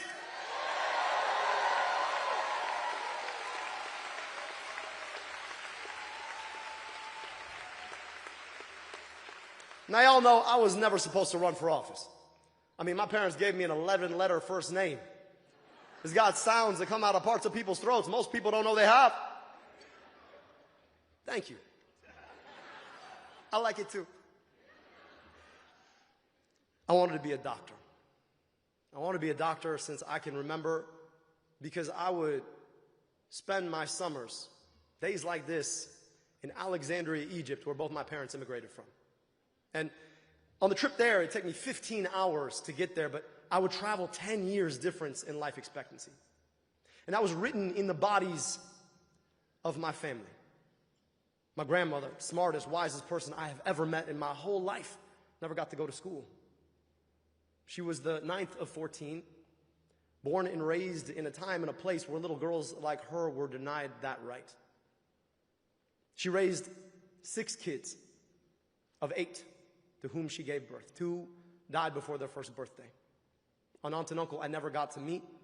A sister and a brother that my dad watched pass before he turned 5 years old. My grandmother, when I would be in Egypt, she would remind me, you're not any smarter, any better looking, any more athletic, any harder working than any of your cousins. But you might have the most important gift of all. I'd ask her, what's that? She'd tell me, you get to go back to America at the end of the summer. Your cousins have to stay here. And she's right. I had the gift of incredible public education. Got vaccinated against diseases that my aunt and uncle died of before their first birthdays. I got to go to an amazing public university. I got my medical education paid for by the federal government at the NIH. Those are opportunities my cousins could not have dreamed of. And that's the life that America gave me. People like to tell me, oh, you must hate America. In fact, we had one of those come in today. Oh, you must hate America. I love America.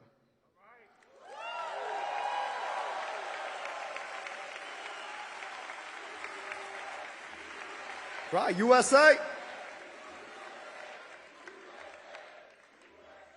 But to love America is to be honest with America. See, I didn't have to go 15 hours to travel 10 years difference in life expectancy. I could go 15 minutes from where I grew up, and I would cross the same 10-year difference in life expectancy. And the very same America that gave me all of these incredible gifts denied them from children growing up 15 minutes away whose families had been here far longer than mine. I love America, but I love America enough to be honest about what America owes all of her children.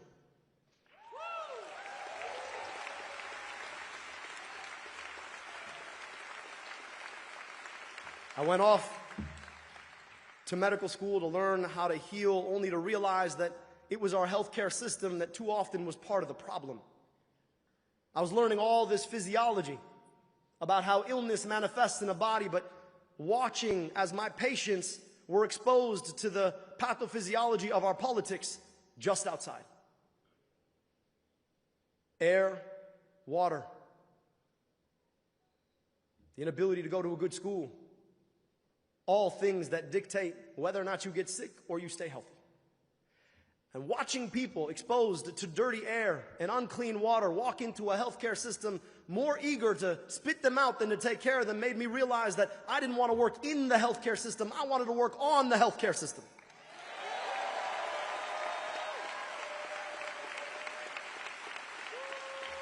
So, when we all graduated medical school, and yes, I did graduate medical school, and all my classmates went and pursued residencies like normal people to become specialists in medicine, I went into public health. Go public health, yeah, that's right. Hey, if y'all don't like explosive diarrhea, yay public health, huh?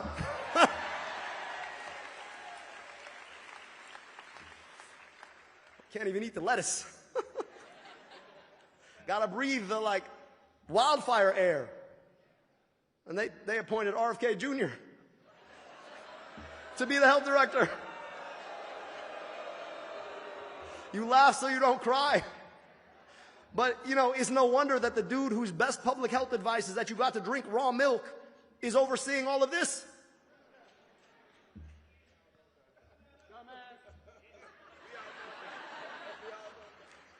He said it. I got the opportunity to come home to rebuild the health department in this incredible city after it had been shut down. When the state rolled through here, imposed emergency management, and threw the public health department overboard. The same emergency management that made the decision to change the water in Flint and caused the Flint water crisis. They shut down a 185-year-old health department in a city with a higher infant mortality rate than my father's native Egypt. Now, we rolled up our sleeves. Working together with Detroiters, we rebuilt that department. Put glasses on thousands of kids. Took on some of the biggest corporate polluters in our state. Had every school, daycare, and Head Start tested for lead in the water. Built a program to take on maternal and child health disparities called Sister Friends. And I'm grateful today that that very same health department is being run by a young man who was a fellow of mine way back about 10 years ago. And they're still fighting the public health fight for this incredible city. I got to lead Wayne County's Department of Health, Human and Veteran Services.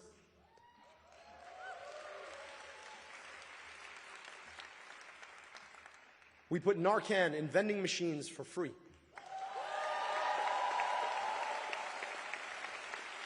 Built a program to provide new small businesses free health insurance.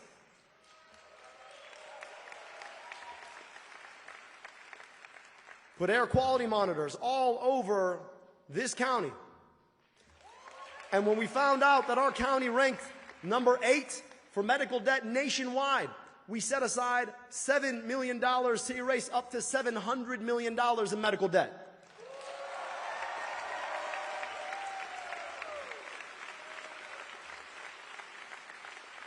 Here's my favorite. They're like, well, it hasn't erased it all yet. My question is just how much medical debt have you erased? But let's be honest. At the end of the day, so much of this work sits downstream of a politics that leaves us having to clean up the messes that the politicians in D.C. create. And I'm never going to forget the day sitting in my office when this administration froze federal funds. Y'all remember that? Feels like 10 years ago. It was about a year ago.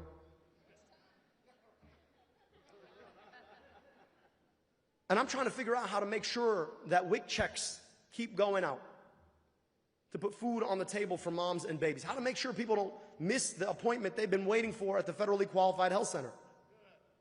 Trying to make sure that vaccines can still go in arms. And I get a notification on my phone that after his long career, our current U.S. Senator Gary Peters is no longer seeking re-election. And I told myself, you know, maybe it's time for us to get a U.S. Senator who actually wants to go and fight.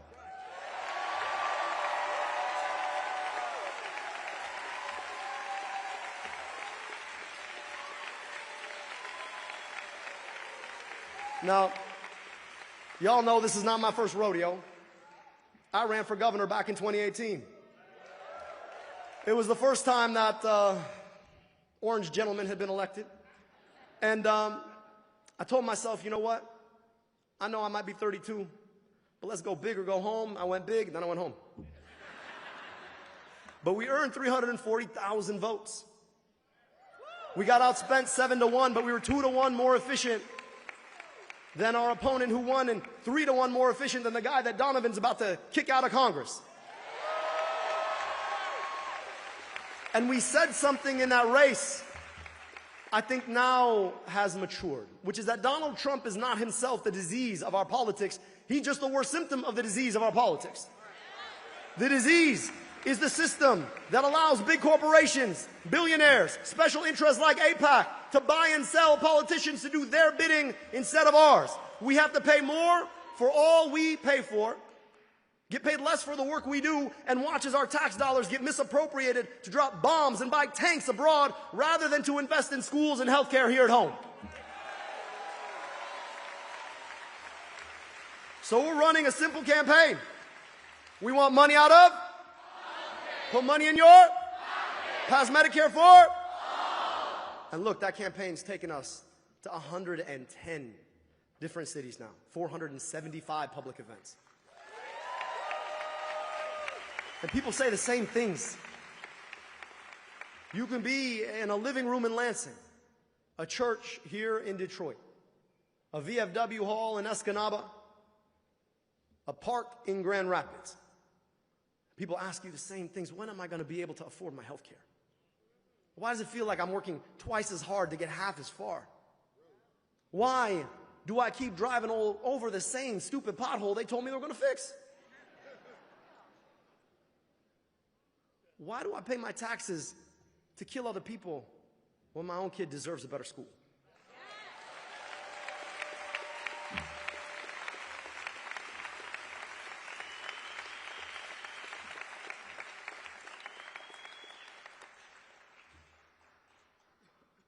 We got an opportunity in this race to fight for what we need and deserve.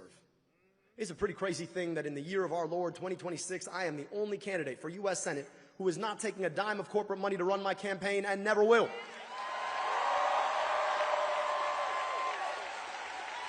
And frankly, Detroit, I think that should be illegal. Because ask yourself, if a Democrat is funded by DTE and a Republican is funded by DTE, it doesn't matter which one wins, DTE wins. If a Democrat takes money from Blue Cross and a Republican takes money from Blue Cross, you know who wins? Blue Cross wins. If a Democrat takes money from AIPAC and a Republican takes money from AIPAC, AIPAC wins.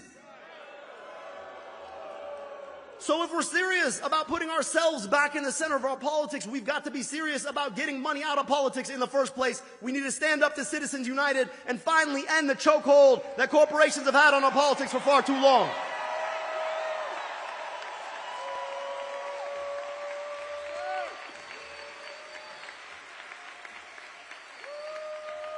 Now, you heard from the indomitable Shawn Fain, who reminded us what we can have when we're willing to stand up and fight. Unions built the middle class. Unions built the 40-hour work week.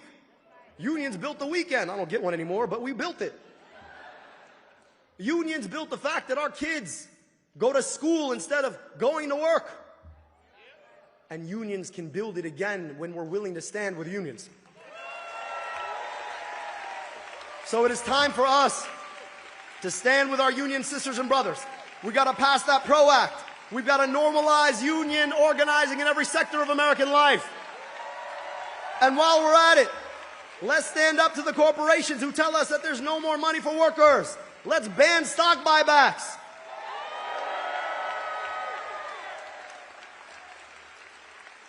And I don't know about you all, but I think NAFTA was a bad idea. I think USMCA wasn't much better. And as much as I cannot stand Donald Trump's approach to tariffs, which is, like all things, ham-fisted, chaotic, and self-serving, I actually think there's a role for targeted tariffs to protect our working sisters and brothers in this country.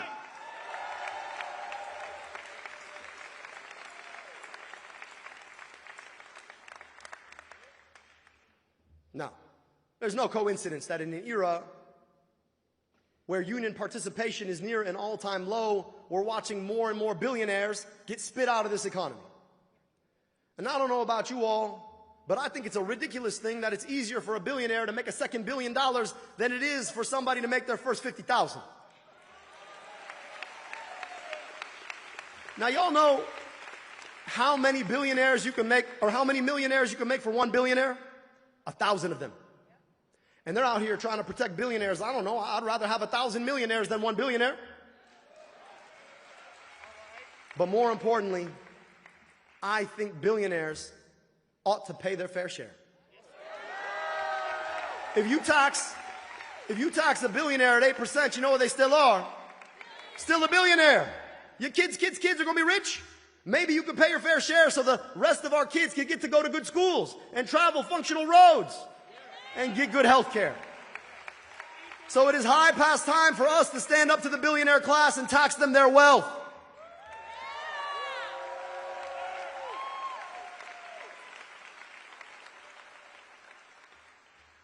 Now every single thing you got to buy feels like it's getting more and more expensive.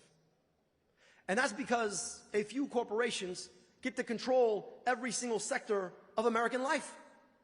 And they use their power to rig our economy to force us to pay more. They literally pick our pockets so their CEO can make more next year. And I think it is time for us to take on price gouging. I think it is time for us to take on monopolies and oligopolies. I think it is time for us to stand up to corporate power.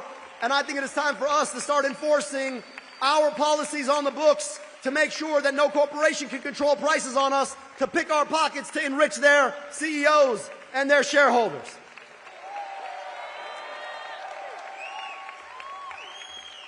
Now, there's one last point. You don't have to go too far from here to see a school that looks like it did 50 years ago. Every time you talk about trying to rebuild a school, they ask you, how are you going to pay for that? I don't know about you all, but I don't pay my taxes to buy another country a bomb or a tank. I pay my taxes so that all our kids get to go to good schools and get good health care. So it is time for us in this country to stand up and decide that we are no longer going to send unconditional foreign military aid to foreign governments. Not Israel, not Egypt, not Jordan, not Saudi Arabia. I want my tax dollars in Michigan. I want good schools in Michigan. I want good roads in Michigan. I want health care in Michigan. I want child care in Michigan. I want my money spent in Michigan. And no, they're going to try and tell you, oh, it must be you hate somebody. No, it is not because I hate anybody. It's because I love everybody. And I just want to be clear about one thing. I love and revere and deeply appreciate Judaism and the Jewish people. And I love and revere and deeply appreciate the Palestinian people and their history and their culture and their tradition. And I love and I revere our kids here at home who deserve better schools and health care. So forgive me if I want to keep our tax dollars here to buy schools and health care for our kids here, rather than send them to a foreign government to foreclose on the possibility of Palestinian self-determination and do genocide and apartheid. It's not about hating anyone, it's about loving everyone.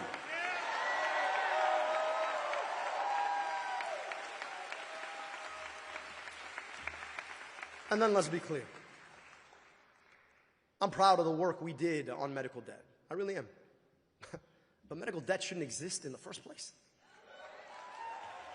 A third of American households holding debt because they went to see a doctor when they were sick. $225 billion of medical debt. That is more than the GDP of half the states in this country in medical debt. And we can wipe away all of that medical debt. And I just want to give you all some numbers here, okay? You can erase all the medical debt in this country for a penny on the dollar. So if you're doing the math, $225 billion, you can erase for what? About $2.25 billion? I want you to think about how much we are wasting dropping bombs in foreign countries. I don't know if you were watching, but the other individual who would like to be the Democratic nominee for the U.S. Senate just took a vote to send more than that to a foreign government last week.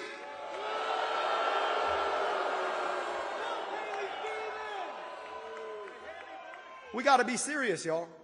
And then we've got to be serious about the fact that nobody should incur medical debts again in the future. And the best single way to prevent that from happening is to finally meet the unmet promise of America and guarantee everybody health care through Medicare for all.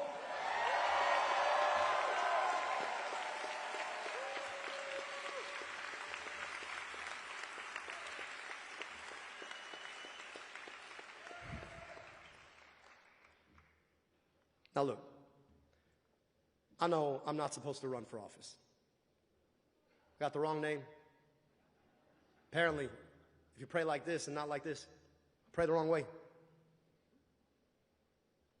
I got the wrong profession.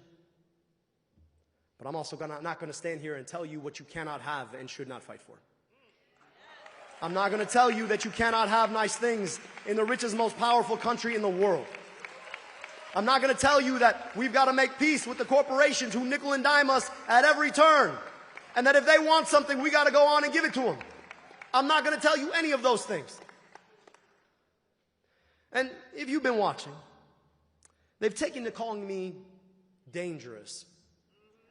Now, I don't know why you would call somebody who looks like me with a name like mine dangerous. It's an interesting adjective to use. Nobody's ever called somebody who looks like me dangerous. So I just want to ask, if you're a child forced to breathe at the end of a smokestack, you think they think I'm dangerous? Or a kid sitting in the back of the classroom who couldn't see the blackboard, who got that first pair of glasses. If you're that kid, I'm not dangerous. If you're a worker who wants our economy to work for you, I'm not dangerous. If you're somebody sitting in medical debt, wondering what your financial future is because you deign to see a doctor in the richest, most powerful country in the world, if you're that person, I'm not dangerous. If you're somebody who wants government to work for you, I'm not dangerous.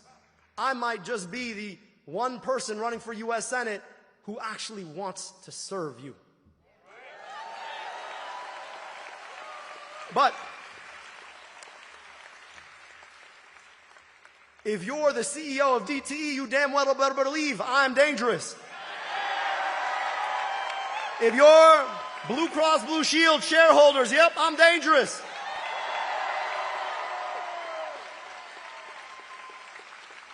If you're a corporation wanting to buy a politician with their PAC, I'm dangerous. If you're AIPAC and want to send our money abroad, you damn well better believe I'm dangerous. If you're Chuck Schumer and want to keep doling out corporate money to elect people who are going to do your bidding, I am so damn dangerous. But if you're somebody who wants government to work for you, I aim to be the best friend you ever had. Now look, I told you, my childhood taught me just how blessed I was to be on the other side of an accident of history that had me born here. And earlier this month, we commemorated the 250th anniversary of this country. And it's been a moment of reflection, I think, for a lot of us, particularly considering who was president in this moment. Now, they want to sell us a fake, phony sense, a cartoon of what America is. America's no cartoon. America is an incredible place with flaws. A history of Indian removal, chattel slavery, the far too long fight for women's suffrage, the discrimination on who could immigrate here, Jim Crow, segregation.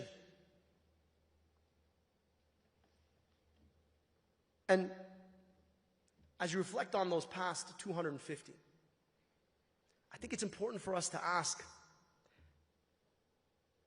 how do we make sense of those flaws. America has one incredible gift, and that is the indelible capacity to correct. In this country, we don't make peace with our demons, we exercise them. In this country, we don't rest on our laurels, we fight for better. In this country, we don't ignore a sordid past, we assure a better future. But this country doesn't correct on its own. It's not just some magical trick that just happens, like a magic eraser. That's not how it works. It's because people come together to do the work of correcting. And usually they start out as a small group of people, denied by everyone, ignored, told to go away, marginalized, told it could never be better. And yet those people work, and they organize, and they build. And they build more movement. They talk to more people. And soon enough, the ranks swell. People come together. People from all walks of life, from the unlikeliest sources to the people affected most. Building together that movement of people that finally uses the democratic process to correct our ills.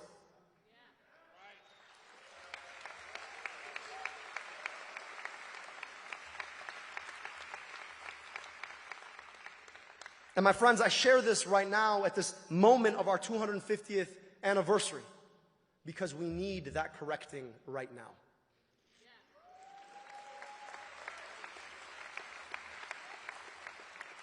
We live in the most unequal time in American history.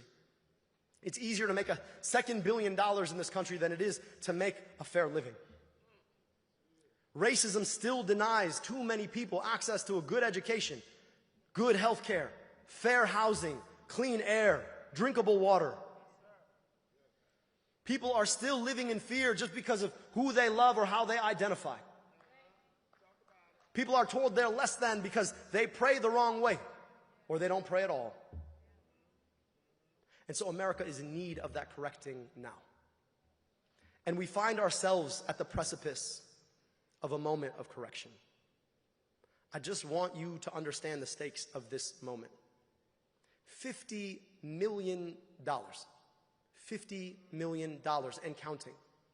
That's how much the likes of DTE and Chevron and Exxon and Big Pharma and Big Tech and Big Health Insurance and APAC have already spent in this race.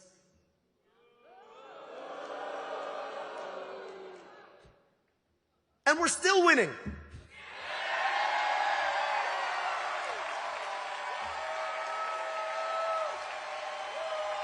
Because friends, what they don't understand is that if all they got is money, we've got the many. And we've got the thing that has corrected every single error in the past and will correct the future. We've got a movement of people coming together beyond our differences to build together what we cannot have alone. We've got each other. Folks who may never understand the lives that one another lead, locking arms together to say that we will not have our future dominated by the likes of your big tech company to put a data center in our backyard. We will not accept the idea that in this country we're going to buy tanks and bombs for someone else when our own kids don't have health care. We will not accept the idea that you can come in and tell us that we cannot breathe clean air when we have all the technology we ever needed. And so I want us to remember that while they will bring all of their money and all of their power, that it is our choice to remain undaunted, that we will not back down.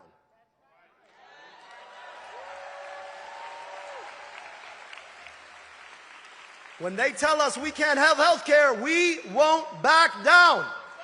When they tell us that they're going to raise our electricity rates, we won't back down.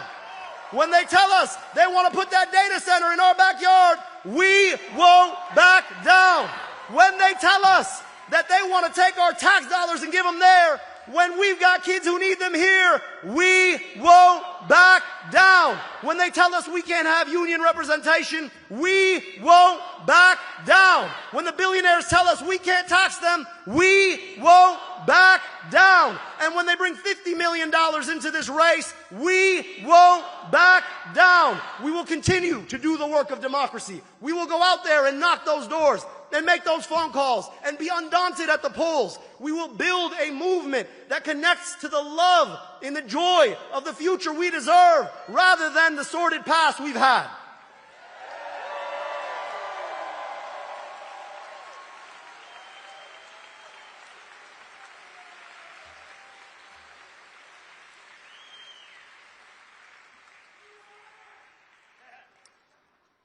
And when they tell us that we're not enough, let's remind them that we're all we've ever needed. My name is Abdul El-Sayed. I am running for U.S. Senate. I hope I can earn your support. Thank you so much.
I'm just calling because the event's ended and people are leaving kind of fast, so I was hoping I could get clear so I know that you got some boxes before the place clears out too much.